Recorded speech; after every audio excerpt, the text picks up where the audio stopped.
5 camions ont quitté l'usine d'Areva à 3h30 cette nuit, sous très haute surveillance, car à l'intérieur se trouve du MOX, un combustible nucléaire composé d'uranium et de plutonium. Le convoi mettra 2 heures pour faire 30 km et rejoindre Cherbourg. En guise d'escorte, les forces de l'ordre, mais aussi des militants de Greenpeace.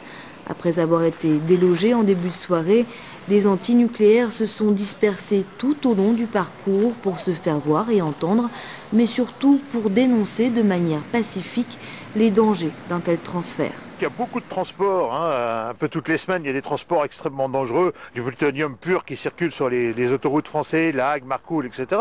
Maintenant, celui-ci va traverser la moitié de la planète, donc il est hautement symbolique. Et puis c'est aussi un symbole d'un échec total de la politique d'utilisation du plutonium au Japon. Donc c'était très important pour nous de marquer les choses, parce que là on va encore avoir un grand discours pour nous dire que maintenant ça y est, il y a des nouveaux contrats et que tout va bien aller, alors que ça fait 20 ans que c'est un échec total.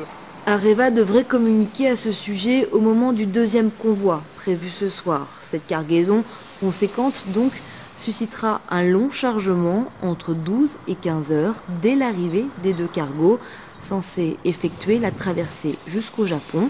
Ils sont attendus au plus tard jeudi soir.